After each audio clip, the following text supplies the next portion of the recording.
Telangana cabinet సమావేశం అనంతరం మంత్రి జూపల్లి మాట్లాడుతున్నారు. లైవ్ చూద్దాం. అరే మీరే కాకుండా ఒక ఆడబిడ్డ మీ సొంత చెల్లెలు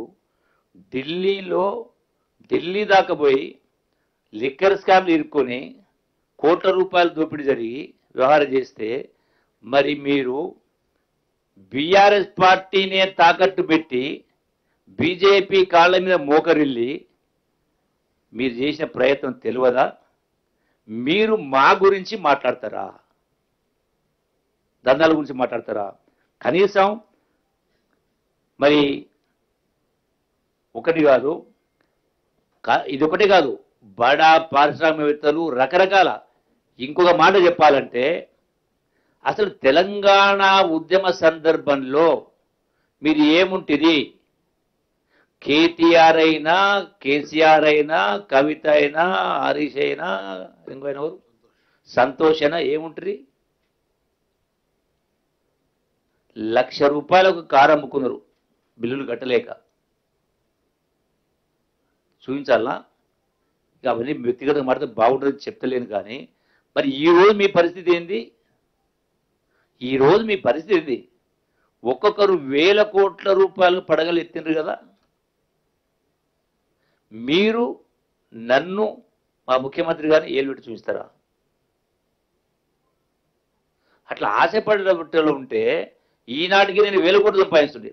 నేను రాజశేఖర రెడ్డి క్యాబినెట్లో మంత్రిగా ఉన్నా, రోషయ్య గారి ప్రభుత్వంలో మంత్రిగా ఉన్నా, కిరణ్ కుమార్ రెడ్డి ప్రభుత్వంలో మంత్రిగా ఉన్నా, కేసీఆర్ ప్రభుత్వంలో మంత్రి ఉన్నా, రేవంత్ రెడ్డి ప్రభుత్వంలో ఉన్నా. ఏ రోజున ఒక ఆరోపణ వచ్చిందా? అరే నా డ్యూటీ నేను చేస్తే చేయకపోతే మీరు తప్పు పట్టాలి. చేస్తున్నప్పుడు ప్రభుత్వ విధులకు అడ్డం కలిగినప్పుడు పై అధికారికి మంత్రిగా నా బాధ్యత కూడా అతనిపై చర్యలు తీసుకోమని రాసినాం. నేను రాసినందుకు ఆయన పోయినట్టుగా ఇంకేదో మీరు మాట్లాడి మా కార్యక్రమం చేస్తే ఇది ఎంతవరకు సమంజసమవుతుంది? ఎట్లా ఏ లెక్క ప్రకారం కరెక్ట్ అవుతుంది? ఈ రోజున ప్రతి మనిషికి ఆత్మగౌరవం ఉంటుంది.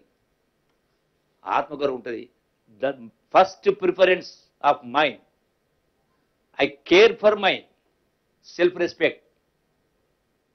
పోయేటప్పుడు ఏం కట్టుకపోం, వచ్చినప్పుడు రాలే. అంటే మీ రాజకీయ పబ్బం కోసం మీరు అడ్డదిడ్డంగా మాట్లాడే కార్యక్రమం చేస్తూ ఇలా మీరు ఎదుర్కొంటున్నారు సిబిఐ కేసులు, ఈడీ కేసులు. అడ్డగోలిగా అమరవీరుల సామెత ఉంది, శవాల మీద పేలాలు ఎరుకున్నట్టుగా అమరవీరుల చావులతో తెలంగాణ వస్తే రాష్ట్రాన్ని దోసిపెట్టి రాష్ట్రాన్ని అప్పులకుప్పగా మార్చి మళ్ళీ మీరు తగుదునమ్మా అంటూ మేము నిజాయితీగా లెక్క ప్రకారం పద్ధతి ప్రకారం చేస్తూ ఉంటే మీరు అప్రిషియేట్ చేసేది పోయి, అభినందించేది పోయి ఇలా బురదలి మీరు రాజకీయ పబ్బం కోసం ఇలా జూబిలీ హిల్స్ ఎన్నిక వస్తుందని, రేపు స్థానిక సంస్థలు ఎన్నికలు వస్తామని, రాజకీయంలో లబ్ధి పొందాలని, ప్రజలకు ఒక అపోహ సృష్టించాలని ఇలా బట్టగాల్సి మీదేసే కార్యక్రమం చేస్తూ ఉంటే మీరు ఇంకా కలలు కంటా ఉన్నారేమో. మీరు తలకిందులో తపస్సు చేసినా, రేపు జరిపే జూబిలీ హిల్స్ ఎన్నికలైనా ఇంకోటైనా మీరు గెలిచే సమస్య కాదు. మళ్ళా మీకు పుట్టగతులు ఉండవు. ఇంకా మీరు ఏదో ఆశలు పెట్టుకుంటా ఉన్నారు. మీరు ఇంకా పగటిగలు అంటా ఉన్నారు. ప్రతి దాన్ని కూడా తప్పు పట్టే కార్యక్రమం, అంటే మసిమూసి మారే కార్యక్రమం. ఉదాహరణకు నేను గతంలో ఆదిలాబాద్లో ఏం మాట్లాడినా, నేను మాట్లాడింది ఏంది, మీరు సోషల్ మీడియాలో మీరు ప్రెస్ మీట్ చెప్పింది ఏంది, నేను స్పష్టంగా చెప్పిన. ఆ రోజు చెప్పినా, మళ్ళీ కూడా చెప్తున్నా. ఈరోజు మళ్ళీ కూడా చెప్తున్నా. నేను 7 పర్యాయాలు పోటీ చేసిన, ఏ రోజు కూడా నేను హామీలు ఇవ్వలేదు. అయినా నన్ను 6 పర్యాలు గెలిపించిందని నేను మాట్లాడితే, దీన్ని వదిలేసి వచ్చే 10 సంవత్సరాలకు కాంగ్రెస్ రాదంట, మంత్రి మాట్లాడినని ఇంత దిగజారు. దానిపై నేను ఛాలెంజ్ చేసిన, ఆ రోజు ఛాలెంజ్ చేసిన, ఏడుకొస్తారా బజార్కని 2 మైకులు పెట్టుకున్నా, మొత్తం వీడియో క్లిప్ చూపించమని. అంటే అందుకే ఇట్లా ఈ విధంగా కేవలం ప్రజలు మభ్యపెట్టే కార్యక్రమం చేస్తూ మీరు బురదలేటువంటి కార్యక్రమం చేస్తూ ఉన్నారు. మీరే ఇలా పెట్టింది ఈ రోజున లిక్కర్ అంటేనే మీకు పేటెంట్. లిక్కరే కాదు, అవినీతి అంటే అడ్రస్ మీరే, దోపిడీ అంటే అడ్రస్ మీరే. రాష్ట్రాన్ని అలా అప్పులు కుప్పజేసి మళ్ళీ ఉల్టా చోరు కోతవాళ్ళు పెట్టినట్టుగా మాట్లాడుతున్నారు. 100% వీటిపైన నేను కంపల్సరీగా ఖచ్చితంగా ఈ రోజున డెఫర్మేషన్ కేసు ఫైల్ చేస్తాను. వాడు ఎవడో పెట్టిండు, వాడు ట్విట్టర్ క్రిషాంక్ ఎవడో అంటే ఇంకోటి కానీ ఏమన్నట్టు నన్ను టిల్ అంటారా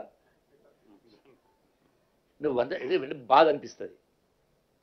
తప్పు చేసినాడు ఉమ్మిస్తే తుడిచేస్తూ ఉంటారు కొందరు. బాధ అనిపిస్తుంది. లెక్క ప్రకారం నిజాయితీగా పనిచేసి చెయ్యని వాళ్ళని పని చేయించాలా. It's my duty, it's a rule, it's a act. దాన్ని ఎవరు వైలేట్ చేసినా డెఫినెట్గా చర్యలు తీసుకోవాలా. మరి వాస్తవం ఇదైతే ఆయన సొంతంగా ఎక్కువ జీతం వస్తుందని చెప్పని ఇతర రంగాలు ఉద్యోగాలు ఢిల్లీలో 2 వచ్చినాయట, హైదరాబాద్లో ఏజీలో కూడా ఆపరేషన్ తెలిసింది నాకు. దగ్గర 10 లక్షల పైన జీతం ఇస్తున్నారు. దానికోసం ఆయన పోతా ఉంటే వీళ్ళు ఏదో ఇబ్బంది పెడితే ఒక దిక్కు రేవంత్ రెడ్డి అల్లు కోసమని జూపల్లి కొడుకు కోసం చేస్తుంటే పోయినట్టుగా ఇంత దిగజాడు రాక ఇంత పనికమని రా చేస్తుంటే ఇప్పటికైనా కనీసం కొద్దిగా మానవత్వం ఉండాలి, కొద్ది విలువలు ఉండాలి, నిజాయితీ మాట్లాడాలంటే కూడా ధైర్యం ఉండాలి. మీ ద్వారా మేము చెప్పించిన కర్మ మాకు పట్టలే, మా ఇంట వంట లేదు. సిగ్గు శరవండలో మాట్లాడితే చెప్పాలంటే 100 ఉన్నాయి. Thank you.